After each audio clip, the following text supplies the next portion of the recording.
सर्वांना नमस्कार. सद्गुरू श्री गोंदवलेकर महाराजांच्या अमृतमय वाणीला नमन करून आजच्या प्रवचनाची सुरुवात करूया. 18 जून रोजीचे परमार्थात गुप्ततेची जरुरी असते.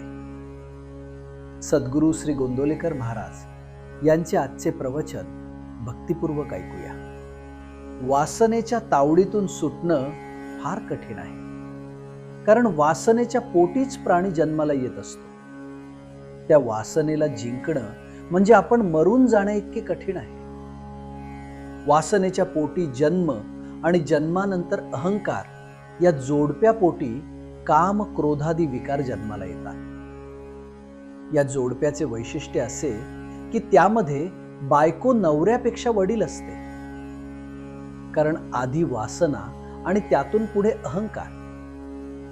भगवंताजवळ वास ठेवला तरच वासना नष्ट होते. प्रपंच मुळात चांगलाही नाही आणि वाईटही नाही. प्रपंचातली वासना बाहेर काढणं याचेच नाव परमार्थ. प्रपंचात प्रसिद्धीची जरुरी वाटते, त्याच्या उलट परमार्थात गुप्ततेची जरुरी लागते.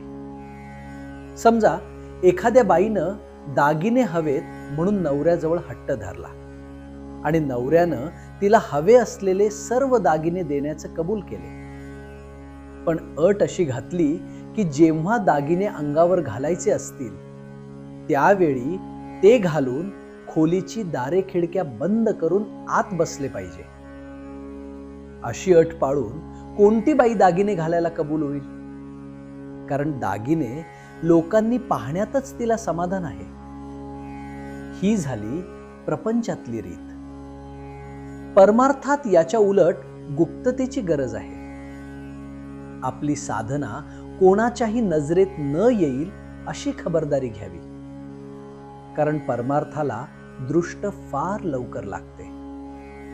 ती केवळ इतर लोकांचीच लागते असं नसून आपली स्वतःची सुद्धा लागण्याचा फार संभव असतो. म्हणून परमार्थात गुप्तता असावी आणि आपल्या हातून जे साधन होते आहे ते सद्गुरू किंवा परमात्मा यांच्या कृपेनेच माझ्याकडून करवून घेतले जात आहे, ही जाणीव ठेवावी.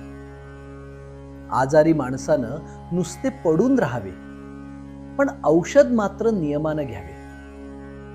बाकीच्या गोष्टी इतर लोक करतात, औषध मात्र आपण स्वतःच घेतले पाहिजे.